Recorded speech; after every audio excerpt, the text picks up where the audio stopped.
Hello and welcome to the Captain's Table Podcast. My name is Paul Berserker01 Batman Shelley, your humble host and space bartender at the Astropub, and your professor on the Astro Historian.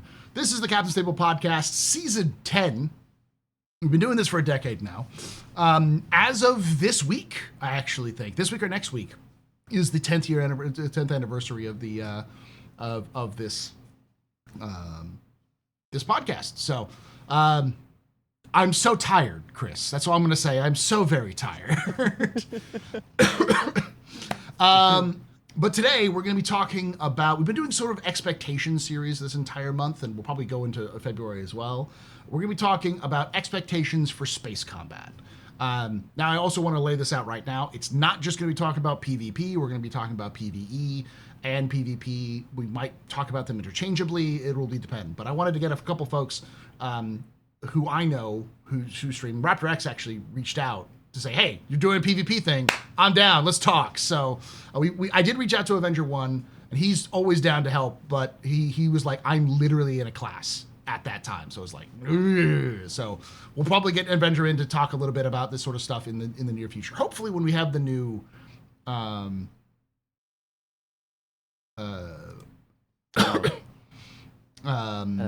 the new model, the new flight model, which has been leaked as to possibly coming into testing in the near couple months. So, all right. Well, before we get into all of that, let's start off. I'm going to start off with Raptor. Who are you? What do you do in Star Citizen, and where can they find you?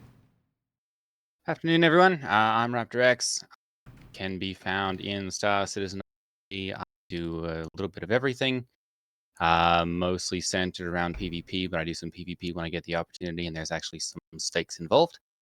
I can be found on Twitch at Raptor_X_YT and at YouTube at my main channel, which is Good Clean Gaming RX, and at my second channel, which is Raptor X Games. Nice. I've heard that name before. Good Clean Gaming RX. I know that before. So, is the RX mean you're actually like a nurse or a doctor? Or? No, it's just short for Raptor X. Okay. I didn't know if that was like a nice little top tie-in. It's like I'm also a doctor. For Good Clean Gaming. My prescription is for you to play some video games. You know. Yeah. And then we've got Mr. Bops, Nonstop Bops. Who are you? What do you do in Star Citizen, and where can they find you? Hi guys, I'm the Prowler of Pyro, Nonstop Bops. Basically, I'm a PvPer who gets around and has a whole bunch of fun in the Pyro environment and Stanton as well. And we're all about training and elevating people. We try and do PvP without the ego, making sure that everyone is elevated and at an area where we can all fight and grow, whether that's taking out your very first ship in a PvE environment or taking on Avenger 1. It doesn't matter. We're all learning to grow together. I've got a YouTube channel where I do video essays, but most of the time I'm here on Twitch. I'm running about. Come have some fun. We play guitar and banjo and mandolin, and it's a really positive and welcoming environment. So come join us sometime. He does a great rendition of Traveler's Song, I think was what it's called, by Travelers by from Outer Wilds, which is still the most emotional song you can ever listen to about space. That is not made by Hans Zimmer. Exactly. He's such a great composer. Yeah. All right. Let's get into the discussions then. What we're going to start off with is the state of space combat as it stands right now. I'm going to hit you with a big one, and I do want you all to respond to it, but I also want to hear your own ones. Because right now, as a non-frequent combat player in terms of space combat, I really haven't noticed much of a change since like 2023, whenever Master Modes came in. I think that was the last big change, and it feels like it's been sort of status quo since then. Maybe some buffs here and there in terms of individual ships, and I know like missiles go from being godly to being nothing. Depends on the patch, depends on the weather. But other than that, it seems like there's not really been a lot of shakeup. So I'll start with you, there, Bops. Though your opinion on space combat, is it just the same? Is it changed at all? Like, how is it currently stands as a mechanic? I think it changes depending on the environment that you're in. So if you're in a PvP environment, and as somebody who comes from a previous like competitive scene background at a different video game, meta consistently shifts and changes. And what can be a very small shift to the average player can have incredible impact at the highest level on some of the major PvP components. So a slight speed change to a projectile or more Gs in the upstrafe of a particular ship means nothing to the average pilot because they're just getting around hauling boxes or maybe taking on some AI. But in that real competitive scene, it really has had a huge influence. So a perfect example is interceptors are more important than they've ever been in PvP combat. If you're in group scenarios, the most important ship in your entire squadron is your Buccaneer. It was the M50 and the Razor, but they've addressed them since they don't have as much. They don't get as much attention. Whereas in the PvE environment, I don't think a whole lot has changed other than chip damage, where once you could go out in a light fighter, medium fighter, terrapin, cutter, and literally solo those red contracts if you had the skills. Now you will get chipped down by ballistic rounds coming off the nose of vanguards and cutlasses, and so it's not quite as easy. The AI also seem to speedwall you, and I call it Dyson sphering, where once you could jump into the center of a furball and dance around taking out every single ship. Now you jump into the center of the furball and they all speed wall out at an exact distance around you and Dyson sphere the hell out of you with ballistics. So I think there has been some changes. I think, but it's only really felt at the highest levels of PvE and the highest levels of PvP. Okay, so it's mostly at the bleeding edge of things. I have experienced that Dyson's experience, Wolf Sphere experience. One of the things I've also noticed, especially this latest patch, is that contracts will spawn on top of each other. So what's supposed to be a pretty easy one, now you suddenly have like, it's like, oh yeah, six ships. It's like three contracts all spawn on top. So it's like, oh yeah, now I have, 20 plus ships with at least 2 hammerheads I have to take out in order to complete this mission. We had that once when we was doing a group mission, and we it happened right as an ace spawn. So it was just like, great. We have to take care of the ace and then babysit them so we can get the helmet while I'm getting face punched by 2 hammerheads and 4 F8s. Not a fun experience. What's interesting about that is I do want that. So we've bumped into that heaps. That's a really common bug at the moment. Yeah. The triple spawn. Yeah. Where you get just hammerheads spawning on top of each other, or 600 eyes spawning spamming missiles at you. It's not what I want every single time I take a contract. But I'll say this: I get around with my regulators, and I can see a few of them in your chat. And when we can't find PvP and we just decide to hit some PvE for some fun, it is nice to have a challenge where there's 40 ships and 6 hammerheads floating about. I would like the option for missions like that in the future. I know it's a bug right now, but it's a nice challenge for 6 or 7 pilots instead of the dog walk that it normally is. I think we've talked about it before the show, but I think we'll bring that up when we talk about how CIG needs to start importing Ace Combat protagonists and antagonists as aces into Star Citizen, so so space can start singing Latin, and so serious shit's going about to happen. All right, Raptor, same question to you. Your current evaluation of space combat as it stands right now. So for me, space combat has been relatively good. It depends really for me on where you're fighting. I've found that if you go to Nyx, they've changed up the loadouts on a lot of the ships. So you have ships that have a lot of ballistic loadouts on them. So if you're going in with a light fighter, medium fighter, you're going to get your butt chewed off really quickly there. Whereas a lot of the Stanton ones are a little easier. Generally, the experience for me has been good. It's definitely changed quite a bit since Master Modes was introduced. But I've kind of gotten used to the slower speeds and the maneuvering that you have to do now. And it's, for me at least, in a good spot when things work properly. All right. It's Star Citizen, so that's not always the case. All right. I already kind of It's interesting too that he brought up speed too, because I didn't mention it.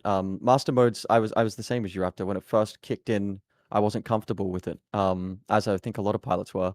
But it has evolved in a really interesting way, and we can see those differentials now between the different style of ships. Like we said, Interceptor's king because it moves so quick, and it can catch all those light fighters and mediums that are running. So I think there are some things that need to be tweaked and sped up, maybe a little bit, but not by much. I think I'm quite happy with where Master Modes is at the moment.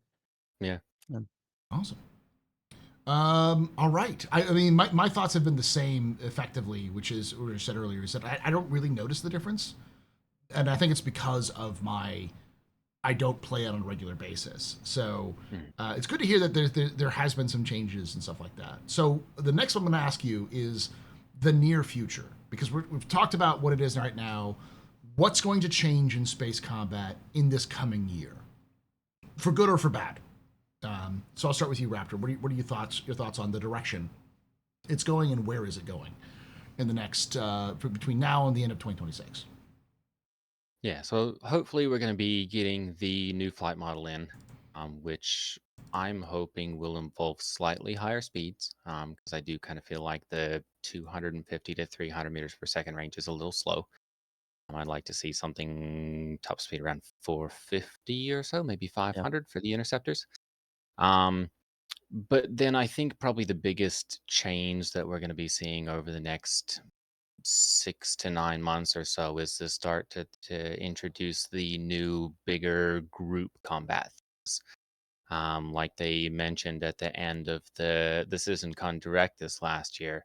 Um, obviously we've got these big group combat missions that are going to be coming into play that are going to require a complement of all the different kind of ships. You'll kind of want to bring capitals. You're going to want to bring your big, your ions and infernos, your light fighters, your a mix of everything.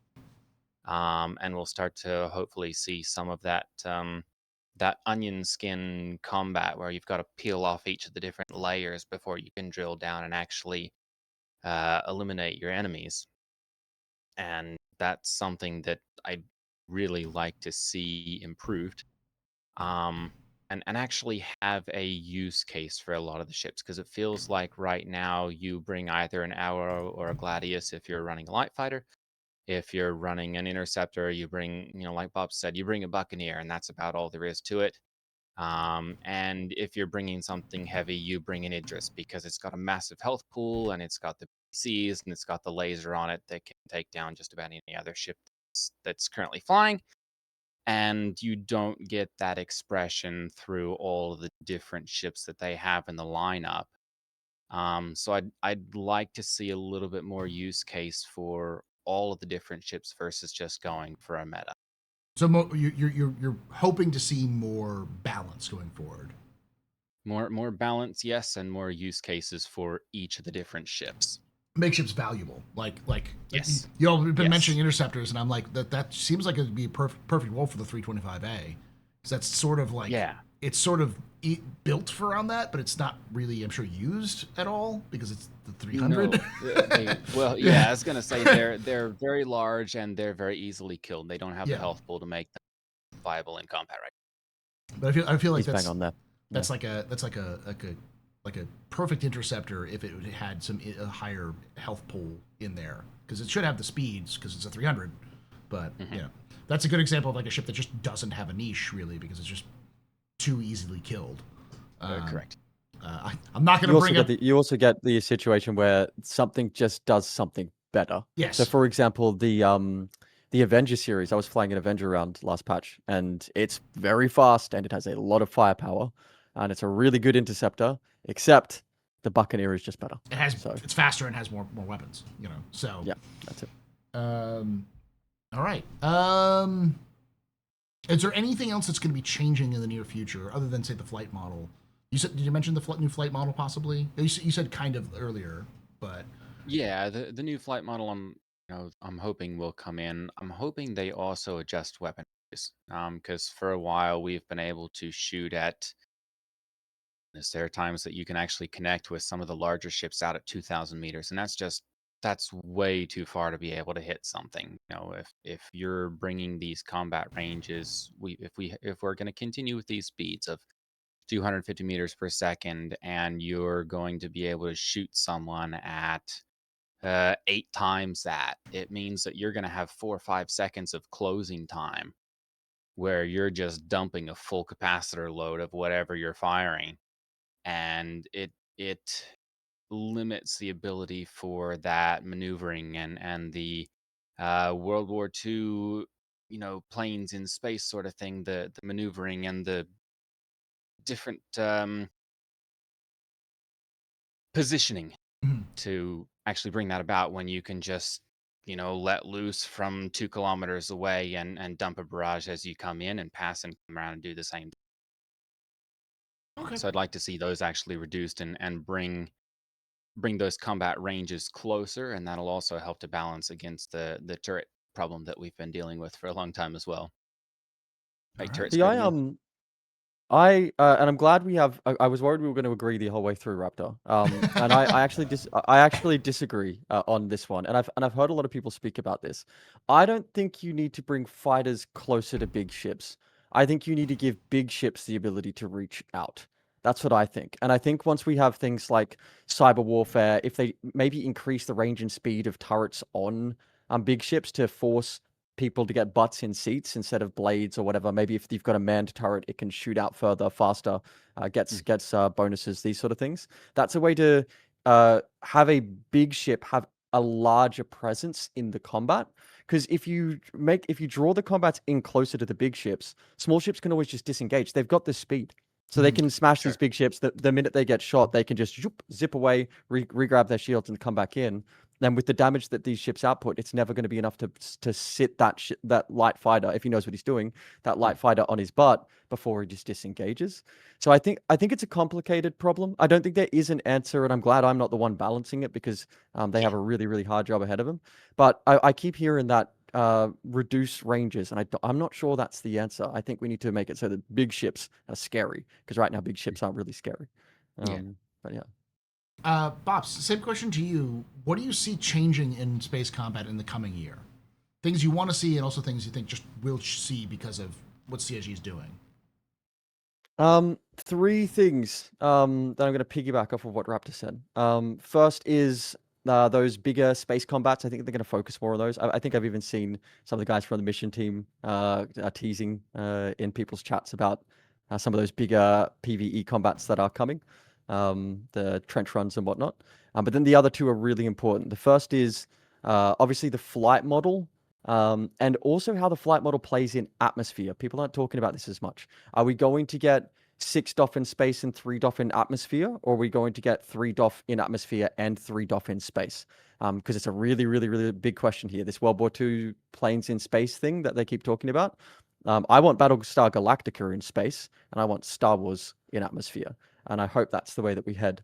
But we'll have to wait and see where we end up. And then the third and most important thing is engineering. Obviously, right now we're in this absolutely horrid ballistic meta that's super unfun, where noses are being pushed off by ballistics, and there's really no other choice but to fly at someone with mantises in light fighter combat. And even with larger ships, you disable someone with lasers, they hit a button, and in I think it's 30 seconds, their ship reactivates and they can fly off, and you can't damage them anymore with lasers. You literally can't wound them anymore. They can just kill you and fly away. So engineering's going to take shape. It's going to grow and show what all of these different weapons are going to do, how it's going to balance, how it's going to change light fighter combat. Give us a reason to fly gunships. You can't get into a Paladin or a Constellation or a Corsair right now, realistically, in any PvP. You can in PvE. It's heaps of fun. But in PvP, there's no room for gunships. There's only really room for the Idris and the light fighters and interceptors that surround it. So I'd like to see that change. Like you said, defining roles, Raptor, I think you were talking about, making sure that each ship is a scalpel in its own way and can fill those slots to make a more diverse and interesting furball when we do dive into them. Instead of saying, oh, there's another arrow, there's another Gladius, there's a Firebird spamming me with missiles, and there is their Idris.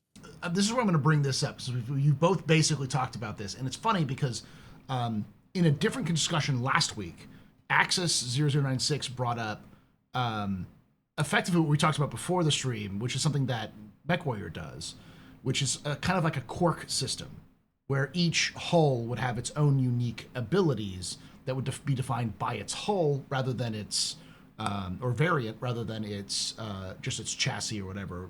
Basically, certain ships should have certain advantages or disadvantages based off of their loadouts or based off of their what they are, and that should be the advantage that is given to give more differentiation.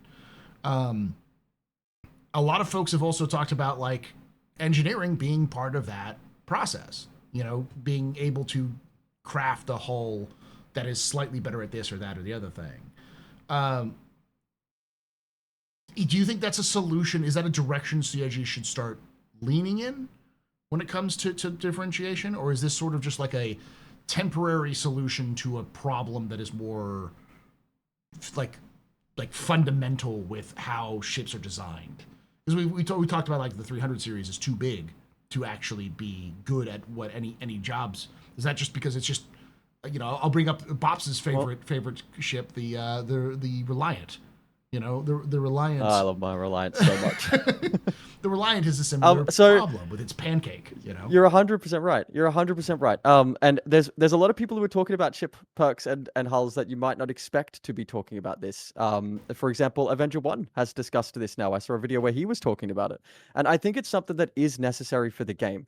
I've spoken to you, and we'll do a video about this soon, Astro. We've been planning it for a while. Yeah. I've talked about how Mech Warrior is the perfect homework for Star Citizen to copy. They've got ballistics, they've got lasers, they've got PPCs, they've got missiles. It's all there over in the BattleTech universe, armor we can just bring it damage and armor. engineering. Yeah, all that similar stuff.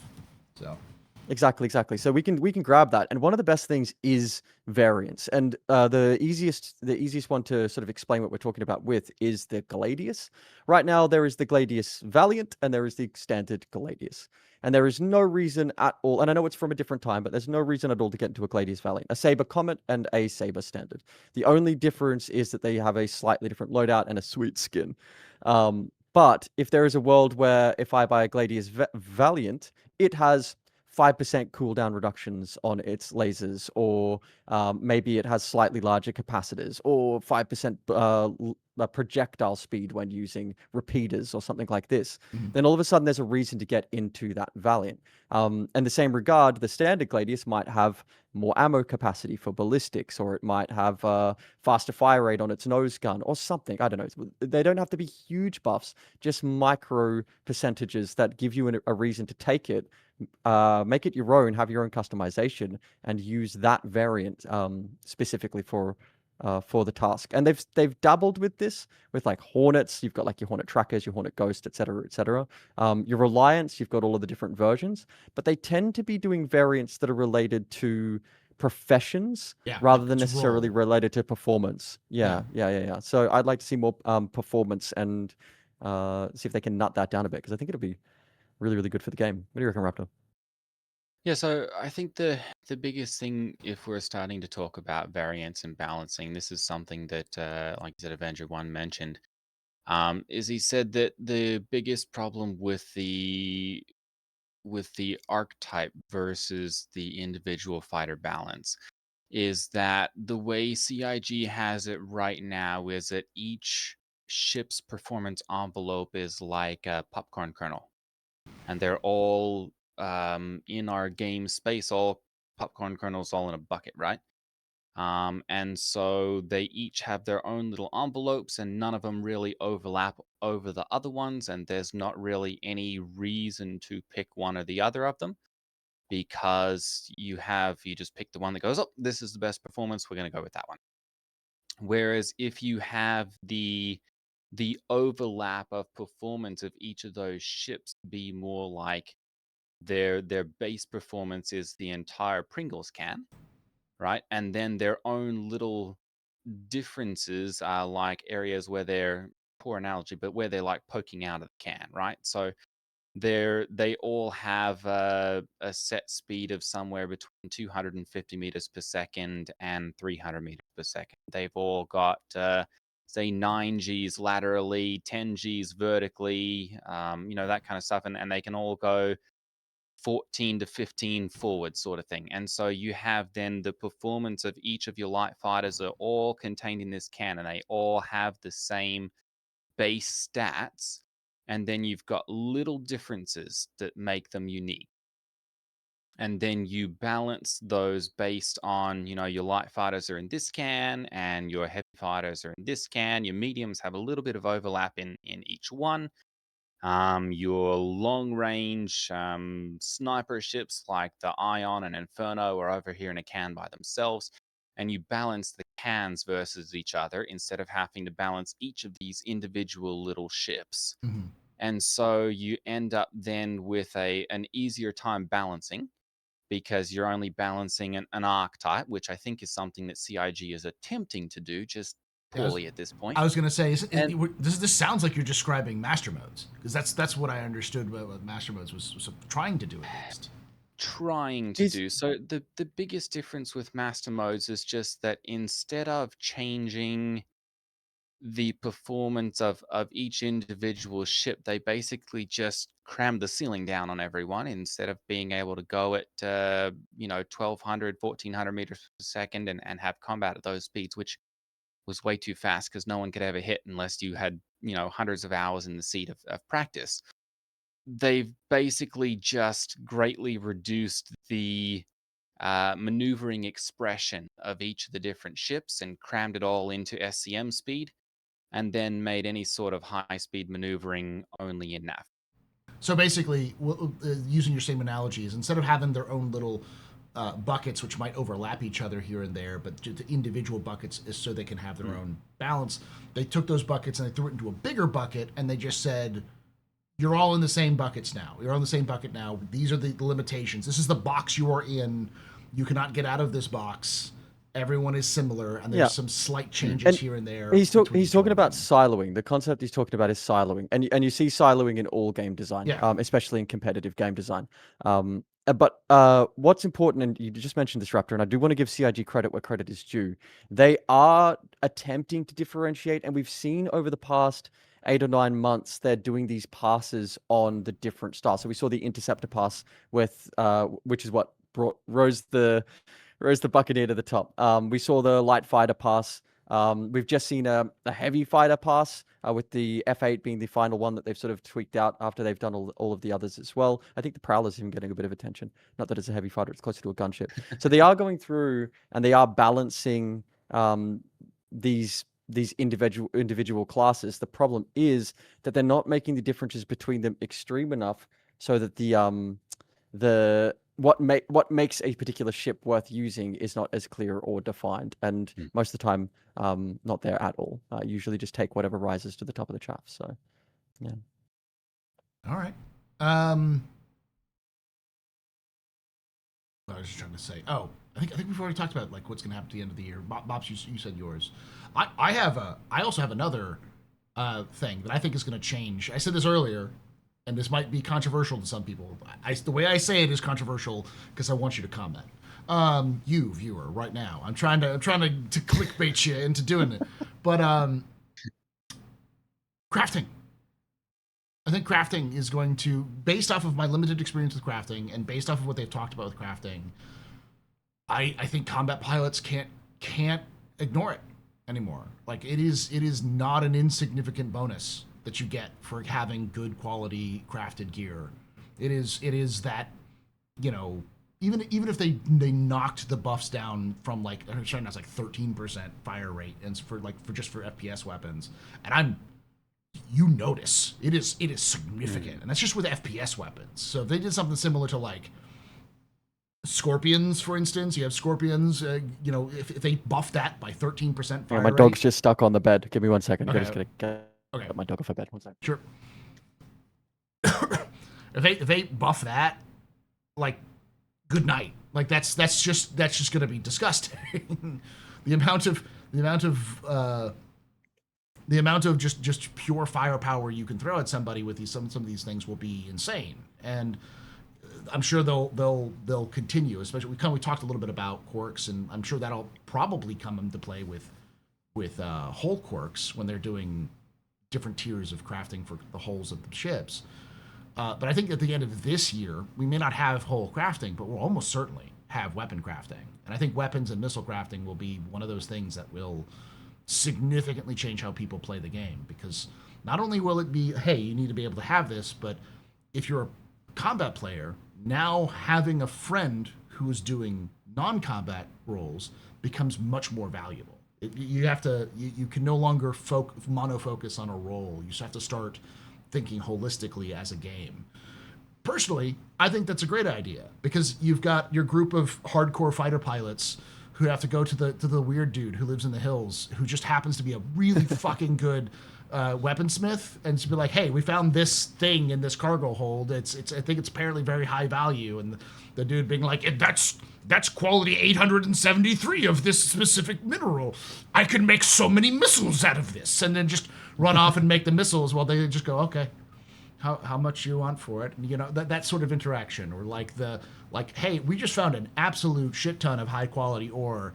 Do y'all want some guns? And we need to get some protection before we get raided for these specific minerals. Like it feels like it's taking the different siloed things, the different gameplay elements, and then just shoving them together, like now Keith, like kind of situation. Like, you are now all friends, deal with it, sort of situation. I might be over exaggerating that though, so I don't know. I think you're right. I've got really strong opinions. So Raptor, I want to hear your opinion before I rant, because I will rant. How's a little bit, crafting going to change go. space combat? So I think the biggest difference that changes, or that that crafting is going to bring about, is we're actually going to have something to fight over. Okay. Previously, or as it stands right now, the only reason to do mining is because we like doing it. If we're doing Alpha UEC over time, you're going to get much more doing some of CIG's new combat missions. The only reason to do salvage is if you like doing the salvaging profession. That's going to change when crafting comes along, because then you have the PvP boys and they go, hey, we want this new high level, CF337S tier repeater that we can put onto our ships. But that requires a special tier level of gold and some extra special quantanium and a couple of, grade A Stormbreaker pearls and all that kind of stuff. And so instead of us now being, all right, well, we're just going to do this because we can have a fun night and we can get a little bit of combat experience, or we can get a little bit of do Hathor and do some mining and PvP. We're going to have a reason to actually do that now. Those things that we're pulling out of the ground are going to have some intrinsic value to them, instead of just being, all right, well, we have to have these to trade off to Wicklow, or as is more often the case these days, to sell and trade it to someone who's bought, 1 billion Alpha UEC, and now we can buy every ship in the game. So crafting is going to provide value to the things that we can extract from the game, the raw materials. It's also going to hopefully provide a little bit more of that uniqueness to the different weapons. So, I may be flying with something that has a little bit more shield damage. My buddies might be flying with something that does a little bit more hull penetration. We might have a third guy who's running with some sucker punch weapons that do like a whopping amount of distortion damage and can shut down a ship in 3 seconds. But those are all then going to come into play as we find these either high-grade materials or special rare materials that move into these special crafting blueprints that you can then attach to your ships and make them more powerful, or survive combat better shields, or faster acceleration. And so it provides more value for the things that we're extracting, which in turn provides a reason to fight over things, instead of just going, well, we'll just leave the rocks to the miners. Okay. So you think this will drag combat pilots into industry rather than drag combat pilots towards industry players? I think there will be a reason for PvP players to ally and work with PvE miners and crafters and salvagers, versus just seeing them as loot pinatas and content. Okay. Pops, your thoughts? How's crafting? How crafting might change combat? All of that sounds really good, but I want to mention two things. The first is separation of skill. When you have something like say a wipe in a game like Tarkov, and we're not going to have wipes, but I'm just using this as an example. What happens is they keep drawing this line to say that you will need to get this far before you can get access to the good gear. So everyone is slowed down, and no one can start at 100%. We all start at 5%, and then slowly claw our way up to S tier repeaters, like you said. The problem is that the Chads have those S tier repeaters day 2. and then all of the normal players that play the game properly and try and take their time and have kids and wives and only get to play for half an hour a day, they get punished and they still remain loot pinatas because they get destroyed by the now much stronger repeaters that the Chads got within 24 hours. It's a problem that exists in all video games, and it's something that I don't have an answer for, but it will occur. And the only other, and especially with orgs in a game like this where you have mass orgs farming these components or whatever, there is going to be an absolute overwhelming amount of these bits and pieces floating around the verse. I mean, think about, I'm already a billionaire in game right now because of orgs, and I'm sure that their orgs are always going to be something that's going to be really difficult to balance. The other thing too is eventually, and I heard you say this earlier, Paul, and I'm really glad you did because it was really quite insightful. Eventually, it just becomes the norm. Right now, when crafting first comes in, yes, we'll be going to see supply line game players to get our hands on the CF S tiers. I'm going to use that again. But eventually, after 12 months, every single person in the game has CF S tiers. And the only way to get around that is to have component degradation, which I am incredibly against. I don't mind losing components completely, but I cannot stand degradation in video games. It's I actually have a video coming up on YouTube that talks specifically about this. It frustrates the hell out of me when I go and get the Master Sword. Its name is the Master Sword, by the way. The Master Sword in Zelda, And it breaks over time. Yeah. Like what's going on there, right? So if I have an S tier master crafted repeater, then it's taking damage over time. If it's over an extended period, 8 months, whatever, I'm fine with that. But if it's in the short term, that really bothers me. If I just straight lose it, I've got 7,000 hours in Tarkov. If I just lose it, that's fine. I'm happy. That's gear cool. fear. Then Zero gear fear. Yeah. Exactly. That means I'm going out and I'm searching for them. Like you said, I'm looking for these crafted repeaters off of my opponents, because if I die and lose mine, then I need to get replacements. But gear degradation is horrendous. It's a terrible gameplay mechanic. So I think crafting overall will be good for the game. Especially when it comes to like base building and being able to leave your mark and have a footprint, especially as an org. I think it's way better for orgs than it is for an individual player. If you're an individual player, you might make yourself a nice set of shoes, but that's it. If you're in an org, you'll have yourself your orbiting base above a planet. You'll have your ground base as well. You'll be mass producing whatever it is that you need. I think it's really going to push people into those org structures and make solo players suffer quite a lot. So. Yeah. I'm not going to ask this question. Really, I was going to ask a question about, like, do you have a problem with degradation? Because, like, I guess I will. Do you still have a problem with degradation in games like Kingdom Come Deliverance, where you can actually like repair your items after use and maintenance is part of an upkeep, it's part of the gameplay thing, where you're not like, if I can repair it to 100, not it's now 99 and now it's now 98 and that percentage is creeping across the top. Like, I'll use Tarkov again because it's another good example where the guns over time become less. They have like the max gets lower, I guess.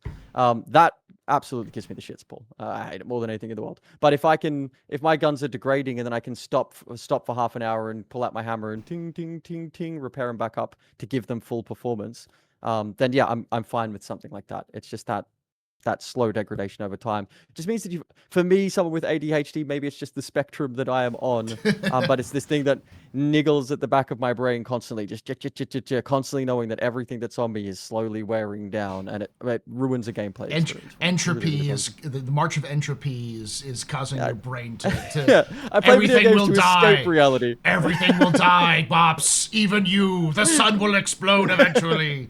You must come to grips with this in this video game about a strange elf boy who is trying to save a princess from a weird looking dude, magician guy. That's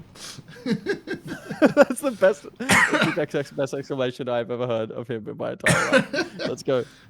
I got one other question, which is the flight model changes. I haven't been really into these flight model changes.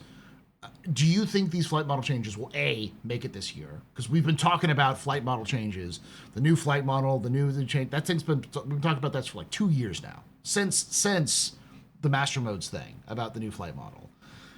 Now that we've seen them tested internally with some groups, and then they started to show up in leaks like some of the data has been put out as if uh, test preview is going to be, or tech preview is going to be coming out with it. What are your thoughts on if it's going to make it this year, and B, what kind of impact will it have? Bobs, we'll start with you. I think it depends on how. So I think Yogi. I've talked about this before. I don't think I've spoken about it here. I think Yogi has the most difficult job in all of the entire company. Him and his Agreed. team. It's not just him, Agreed. obviously. Because we're playing a spaceship game at the end of the day, and if flying the spaceships isn't fun, then the game's not fun. It's as simple as that.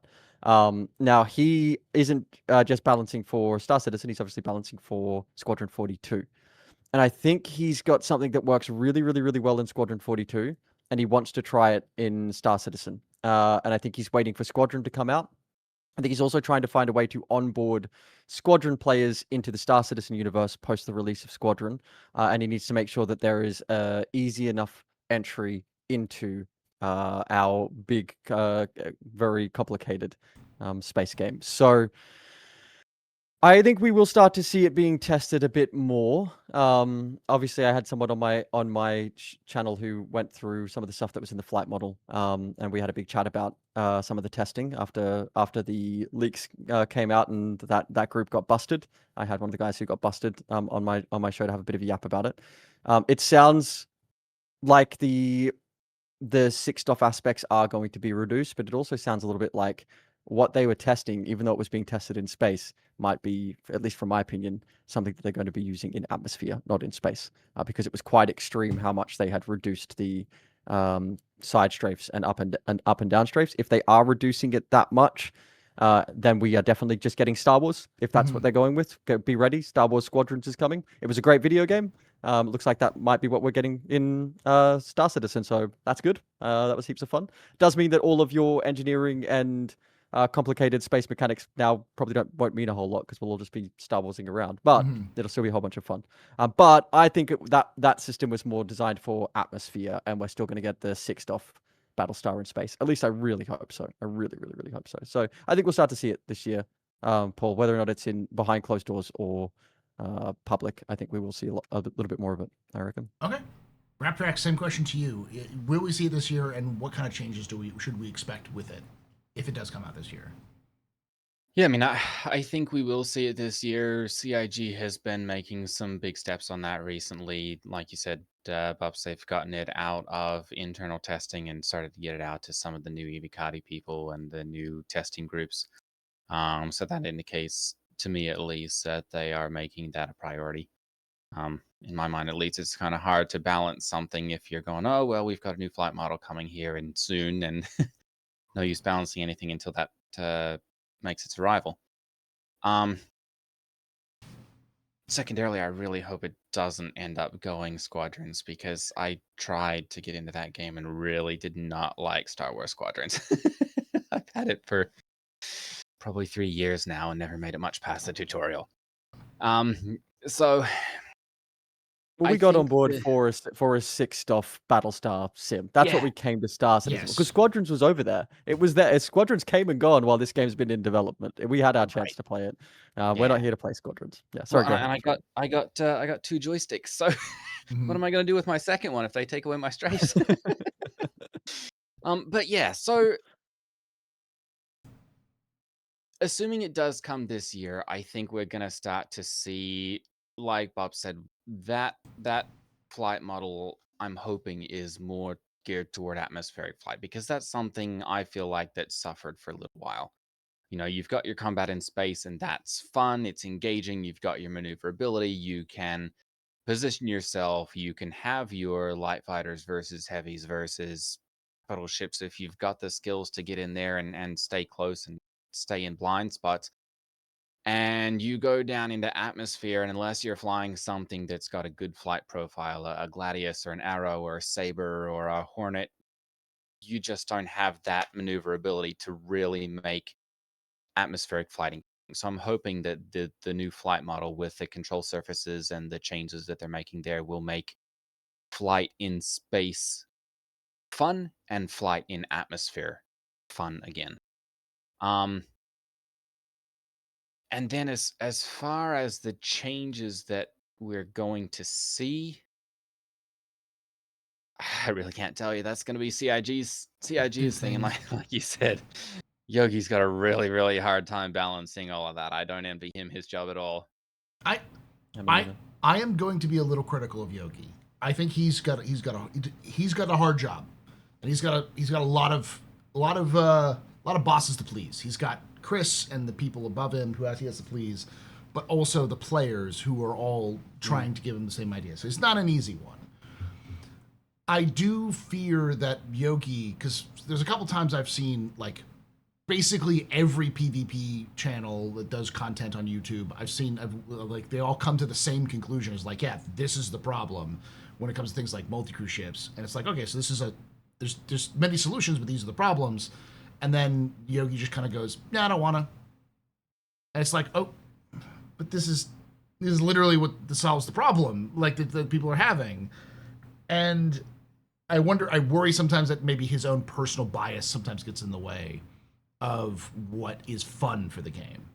I don't see that across the board at CIG though. Oh, yeah. So what so Yogi, what we would like to see, I guess, is we'd like to see Yogi just throw it out to us and let it all burn. If they're going to throw engineering out and burn the whole game down like they've just done, then give us the flight model. Let's try these things where we have all these problems. Just throw it to the population at large and let us play with it and nut out your problems. We've seen the same thing too with oh, I never remember his name. Is it Ben? Is that he works with John Crew? Is it Ben? Yeah, Ben. With the brown hair. Yeah. I've seen Ben talk about, and he acknowledged this recently, which was wonderful. Talk about how he didn't want to give any real creative control for visuals back to us because he has these like images in his head of how he sees his spaceships, and then he recently admitted, I was wrong about the Polaris. You guys wanted the more defined internals, the brighter colors, this sort of thing. Yeah. So this video game is their baby. They've been working on this game for 15 years. Which I'm is not surprised a lot that they've been... for a video game developer. That's a very long time. It's a long time for a normal person, but you know. They're just possessive over it, as they should be, and that's fine. That's natural. They love it. They want it to succeed, and if it doesn't succeed, it's their whole lifeline and career that's on the line. So I think it's fine to level a little bit of criticism at him, but I think that criticism needs to come with understanding as well, which you obviously do have, Astro. Yes. I totally understand that as well. Yeah. I'm not saying Yogi is like some sort of dragon sitting on a hoard of treasure, being like, no one gets this balance but me, you know. But I do think that he often, I think he's myopic, I think at times, and I do like the fact that you pointed out that like Squadron's coming out soon, and so I can definitely see that focus on Squadron being so all-encompassing because it's so important. Squadron is so important for the future of the company in terms of having to pay back investors, in terms of keeping the lights on. So like if you're the balance guy, the combat balance guy for a combat game, yeah, that's a lot of pressure. That's a huge amount of pressure to be like, hey, this game we've been working on for almost 15 years, make sure it doesn't suck. And it's like, oh, okay, sure. I do also know that lots of people at CIG thrive under pressure. That's sort of the reason why they're there in the first place. Because they're like, I want something hard. Give me something hard to do. So yeah, go ahead, Bob. Sorry. We also seem to be in a community, and this might be controversial. I'm sorry if this upsets anyone. Apologies. We are in a community that is very vocal, is the polite way that I would put it, and it also seems to be pretty. Yeah, it also seems to be pretty evenly divided between those who love this amazing PvP, emergent gameplay, crazy sandbox that we all get to play in, and those who just want to be a supply line, space dad, solo fly their Idris, and use it for cargo running, not for combat, right? And so there's this like line where Yogi has to please both worlds. He's got all these people that want a sophisticated flight system that allows us to have skill expression in really interesting ways and have true aces, and not just a single form of ace. Have the ace of the gunship, the ace of the cargo ship, the ace in atmosphere, the ace out of atmosphere. All of these wonderful skill expressions can give us this immersive experience. And then there's the guys who want private servers and to just fly their caterpillar around. And he's got to make both happy. And it's really, really hard to make both of those communities happy because really they're the antithesis of each other, and their ideologies and perspectives on the games are totally different. So it's really, really, really difficult, a difficult world that he's in, trying to make both of those crews happy, because at the end of the day, one of them powers the other. Supply line will power PvP. Let's say PvP's at one end and supply line's at the other end. So, supply line powers PvP, but PvP preys ultimately on supply line, the pirates and stuff. I'm not a pirate, just so you guys know. I hunt the pirates that hunt supply line gamers, but they do hunt the sheep, and we hunt the wolves that hunt the sheep. So it's this big circle, and a lot of people don't like to be the victim at one end. They want to have their space game. Yeah. So So, the other thing though too that that CIG have mentioned that they're going to do, I can't remember whether it was Yogi or Rich Tyler who mentioned it, but they've said that one of the things that they're going to do is they have the ability now to tweak the. This was something that they were doing with the flight blades to tweak the different flight characteristics, right? So right now we've got a bunch of assists, flight assists that you can put on, right? So you can put like proximity assist, you can put gravity assist if you're flying decoupled in atmosphere, you can put coupled or decoupled, you can put ESP, you can put G-Safe on, and all of those different options, in my opinion, for the new players or the players who are flying around their space dad yacht and just doing it for, running cargo from Pyro to Microtech, those should all be options that they can turn on and go, this makes it easy mode. But they lose a lot of that skill expression into people who go, nope, we want to fly decoupled with gravity safe off and with ESP off.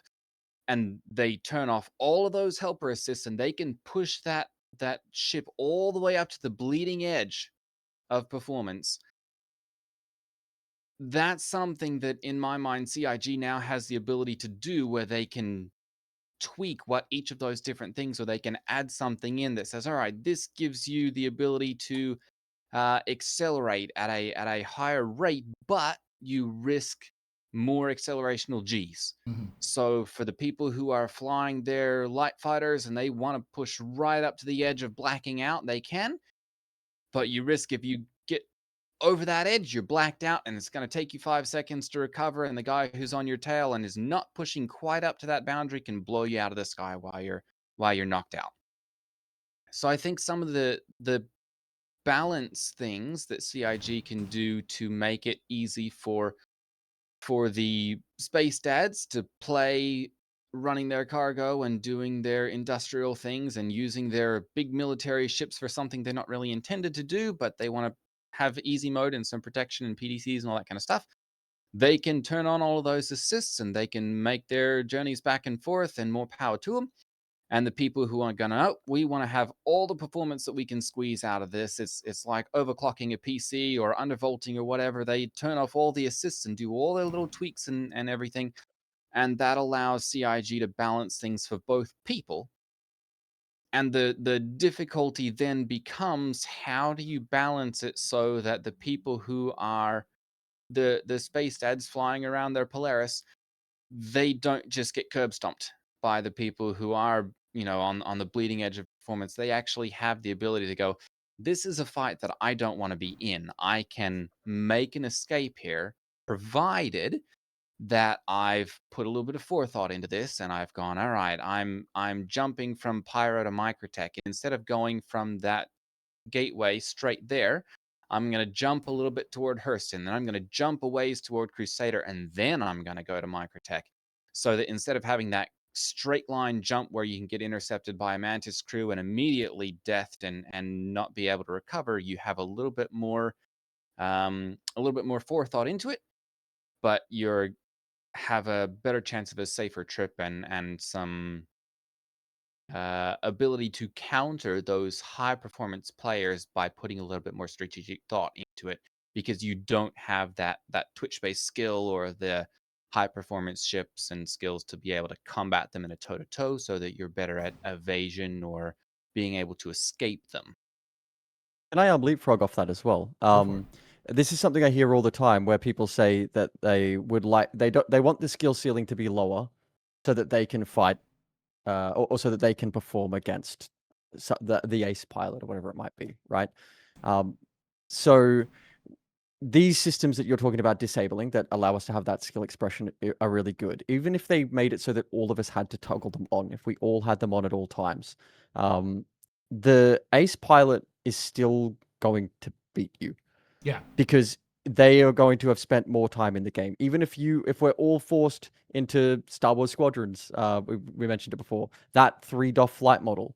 At the end of the day, I've fought Avenger 1 in Star Wars Squadrons back in the day when I was a much worse pilot, and it felt like I could do nothing. He kicked the shit out of me, and we were both in the same model I had probably just as many hours, but he'd spent time getting better than me. So even if you lower that skill ceiling so that ace pilots don't have that expression, they're just going to beat you with the tools that they now have.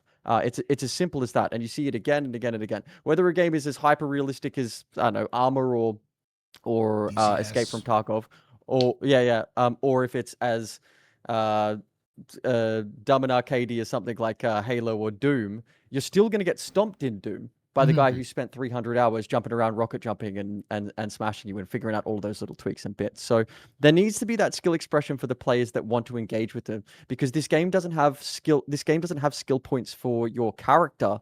So the skills that increase are your ability. They always promise that you get better, not your character. If you start putting that skill ceiling on combat and I can't get better anymore, why am I playing combat?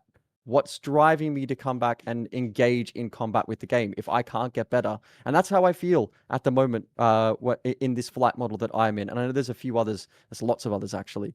And what happens then is players become reliant on meta. Now, we can look at other video games where this happens as well, like MOBAs, like Dota. I've got a lot of experience with Dota. If there is this skill ceiling, then you get Virgil and let's use Virgil and Avenger 1 because they're the two hot names that like to go at each other, Shadow Moses and Avenger Squadron.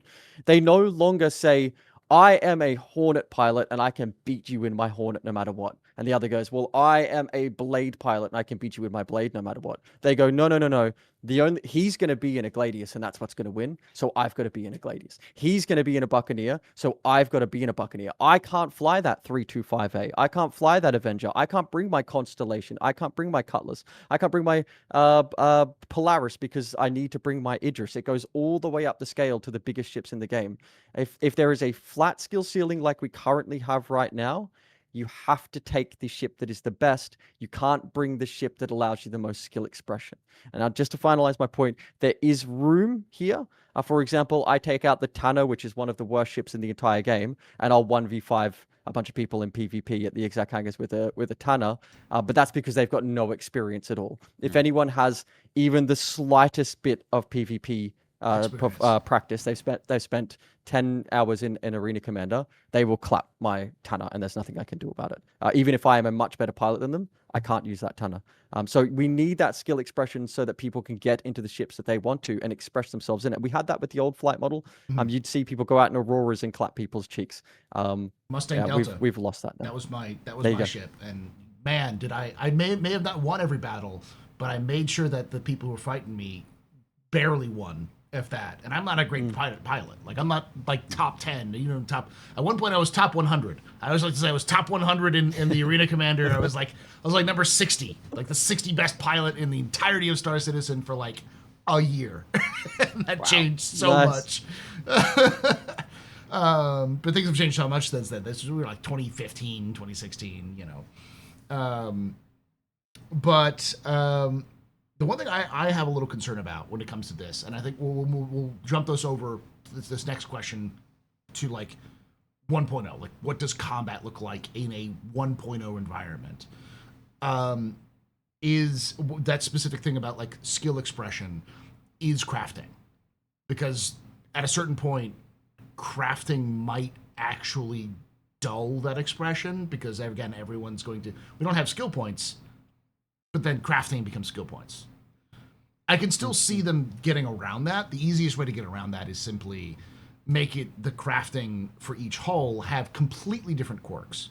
So tier 1, you can get a tier 1 of like the red hull, which will give you faster speed, and the tier 1 of the yellow hull, which will give you more, damage. And so like the ships themselves have specific advantages in the crafting, and then you can go up the tier tree to get them better at those specific things, or maybe multi-class into, you go tier 2 yellow, so now you go from red to yellow, so you have some better speed, but then you have much more increased firepower, and to make these unique flavors of ships that we already have into better expressions.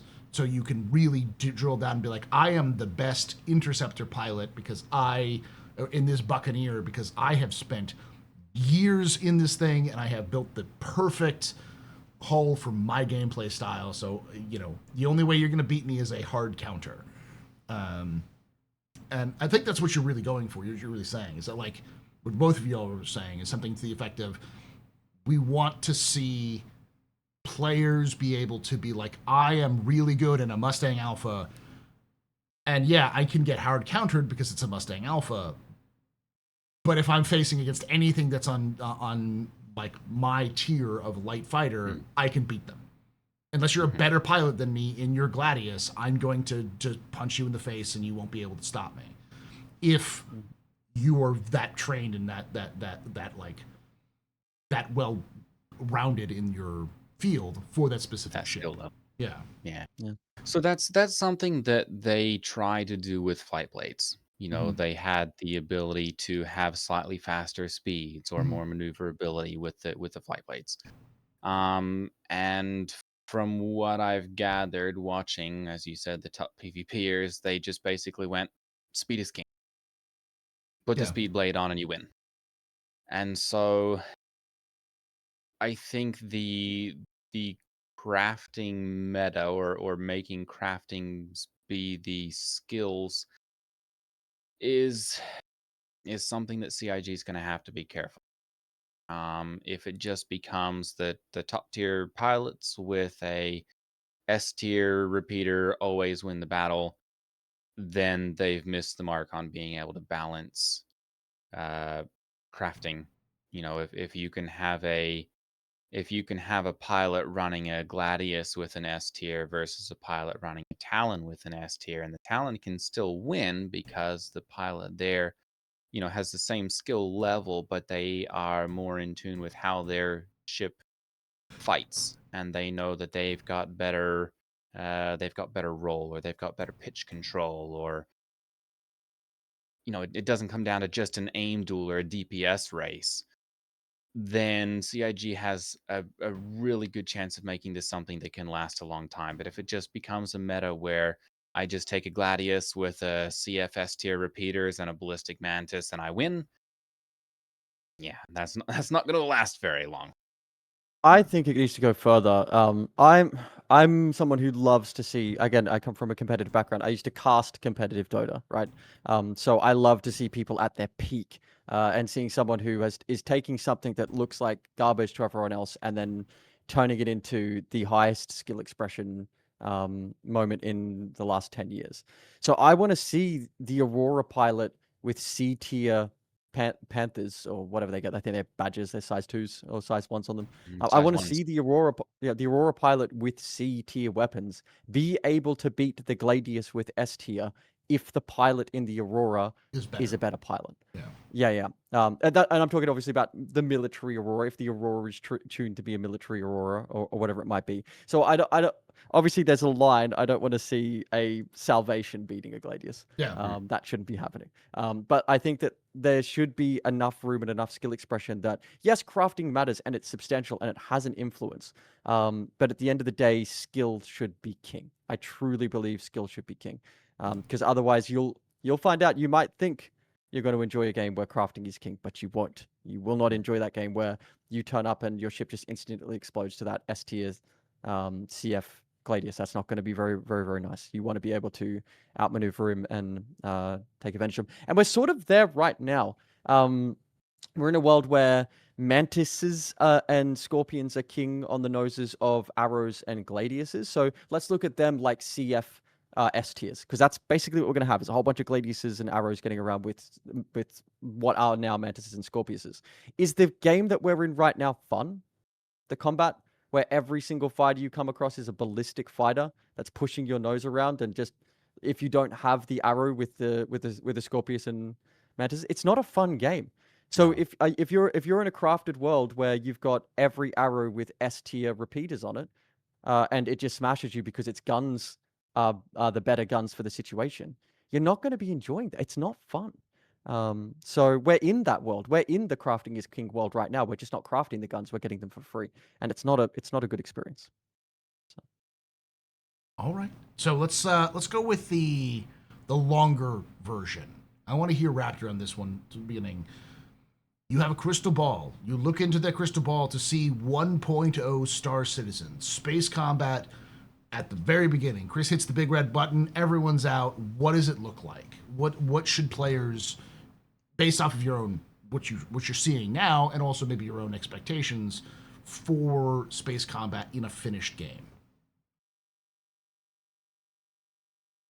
So I think the biggest thing that we're going to see is that the orgs that have that organization are going to end up on top of the pile pretty um with the crafting and everything finished and the resources being available.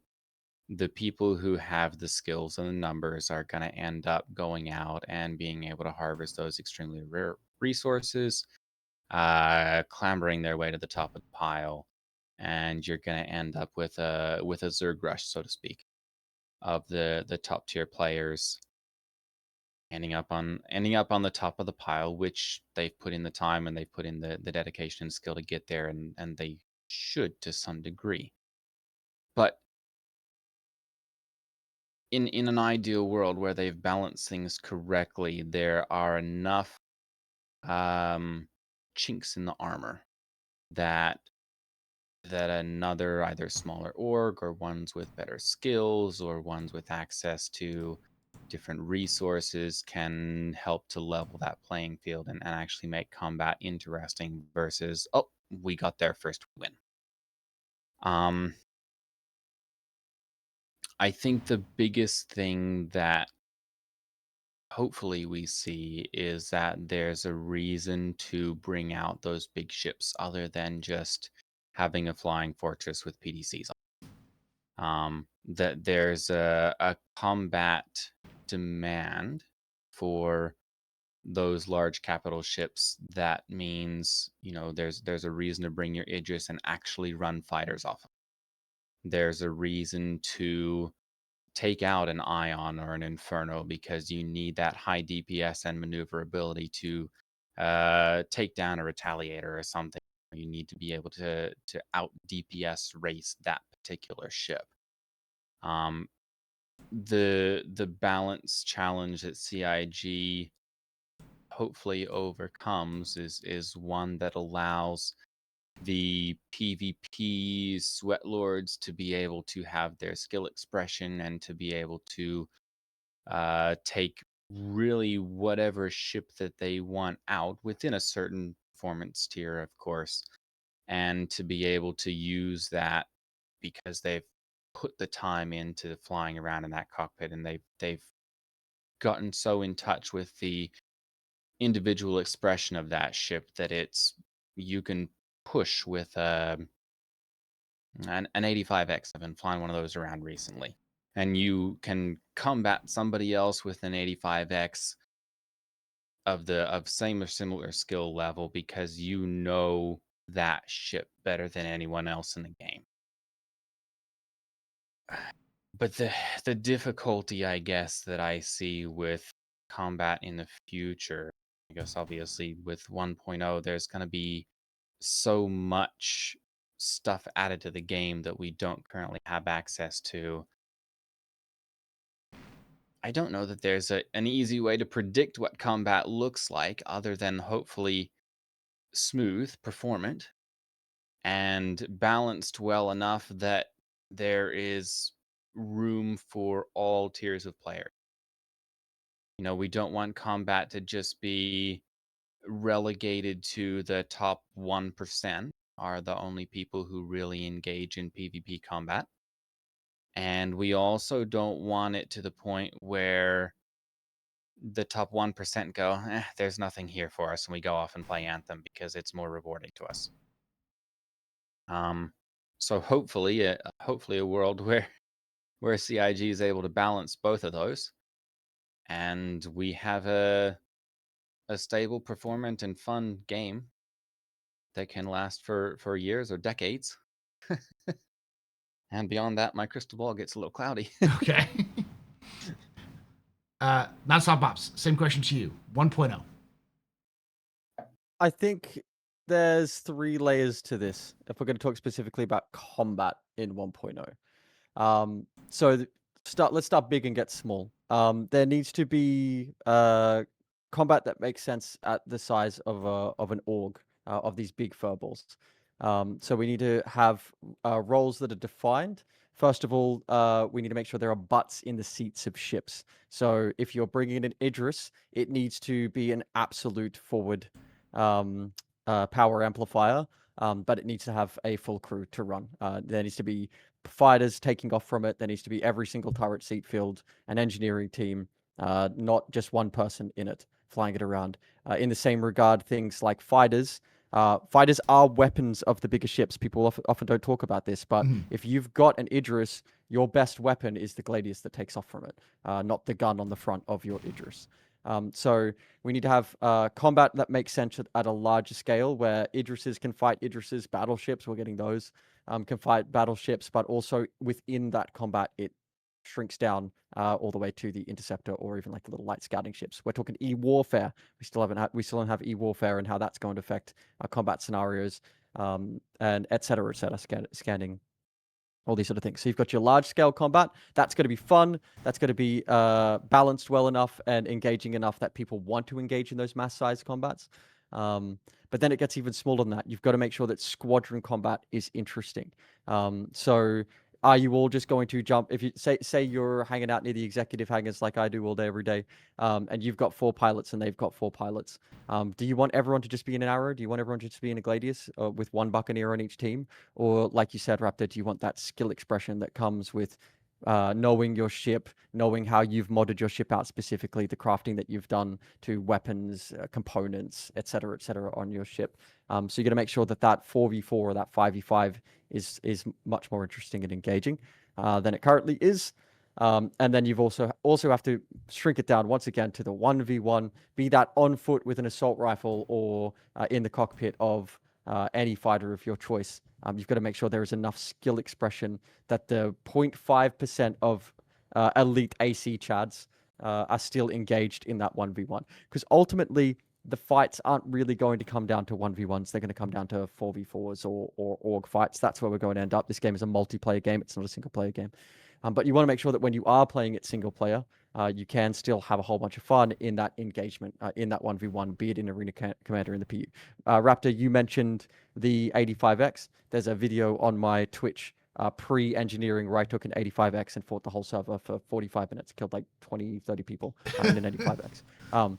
That's pre-engineering, of course. With engineering, that's not quite possible. And to be honest, it shouldn't be possible. The 85X isn't a combat-oriented ship.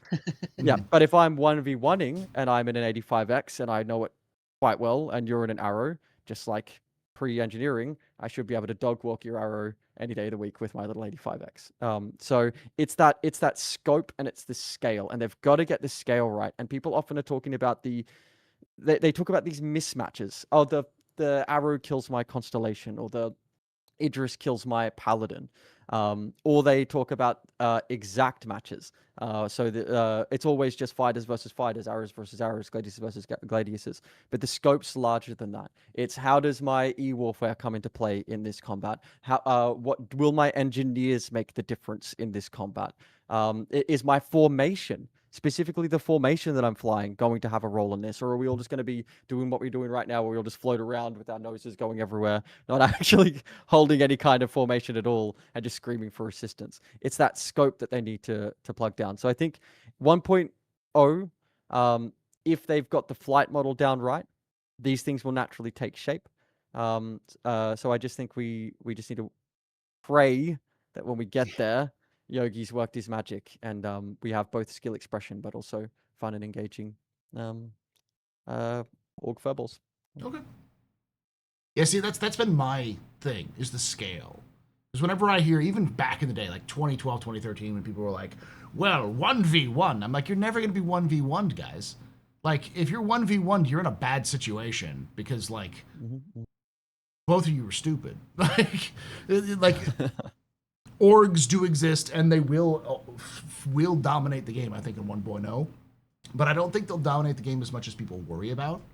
I do think that there will be enough, I'm hoping, enough separation between each of the systems. So like Terra, Stanton, Pyro, Nyx, and Castra, they'll all be separated into sort of like skill zones or in terms of like experience, so that yeah, Test Squadron might just own an entire planet in Pyro, but you're not going to Pyro until you are ready to go to Pyro. And then at that point, it's a matter of, does Test Squadron want to fight you, or should they fight you? Or are they going to be too busy dealing with other orgs who are trying to take their stuff at the same time to bother about the random Aurora that shows up on their screens?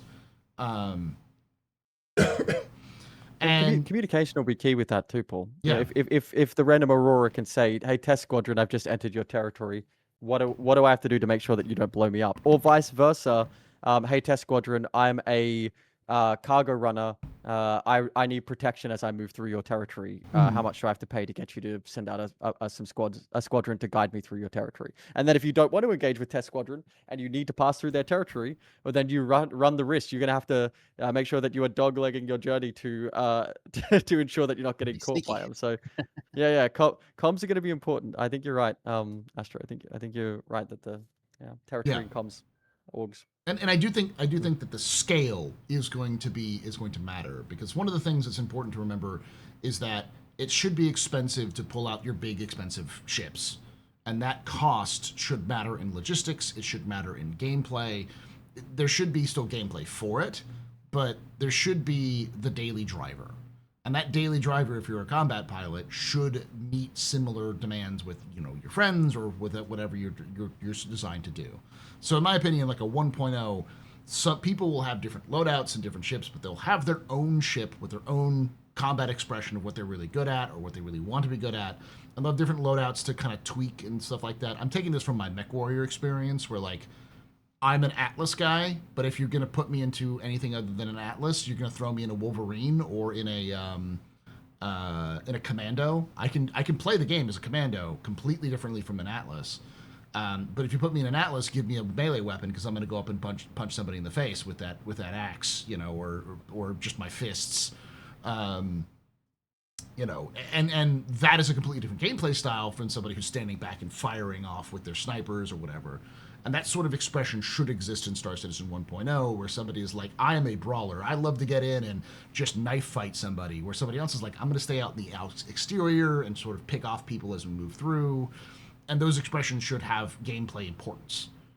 People being like, oh, if I'm staying on the outside, that means I'm using a ship that's weaker, that's harder, that's easier to get hit, but is harder to spot. So you can sort of like rogue as like class and like a D&D.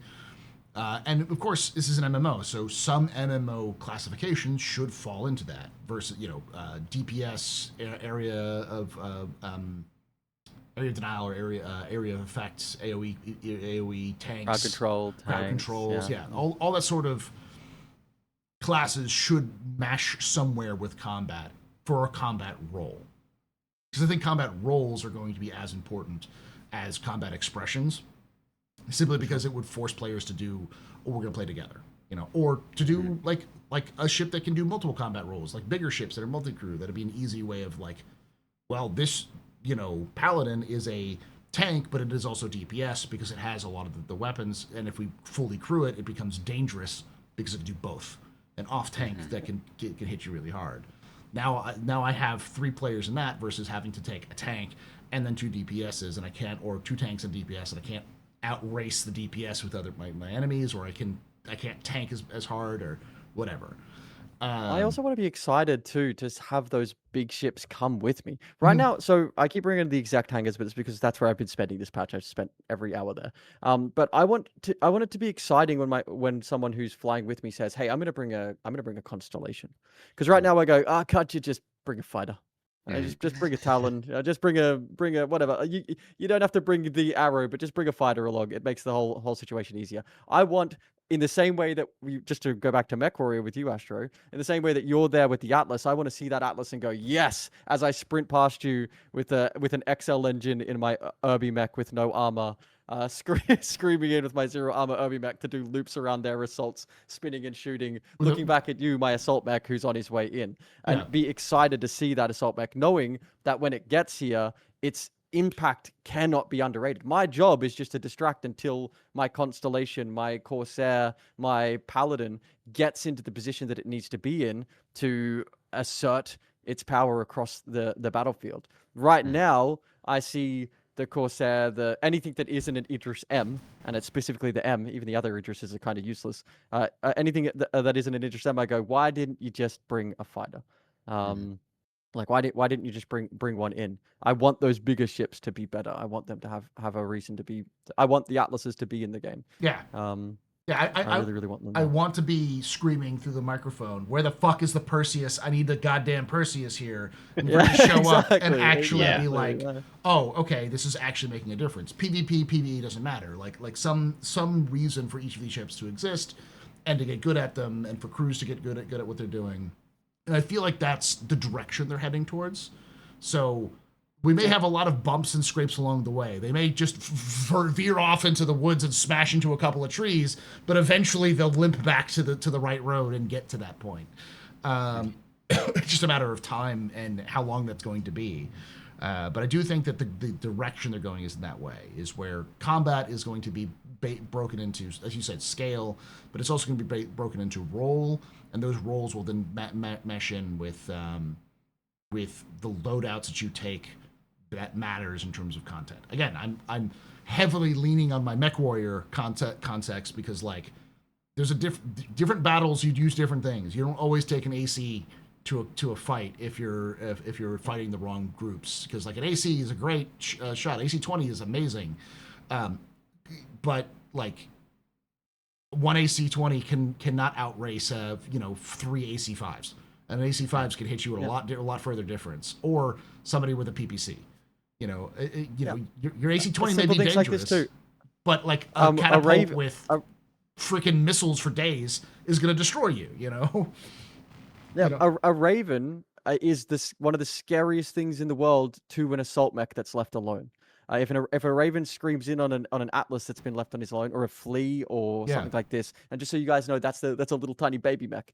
If it goes screaming in onto a massive assault mech that's been left alone, that assault mech will die. Unless it gets a lucky shot onto that tiny baby mech, which is why the assault mech needs to move with the squadron. In the same regard, if the Raven shows its face in front of 4 other mechs for a split second, it will just be turned and annihilated. It just turns into a red mist instantly. Yeah. So it gives you a reason to bring all of these things together, to have the tools that you need, not just with the weapons, not just lasers versus ballistics versus missiles, but also formation and class, and how that all comes together.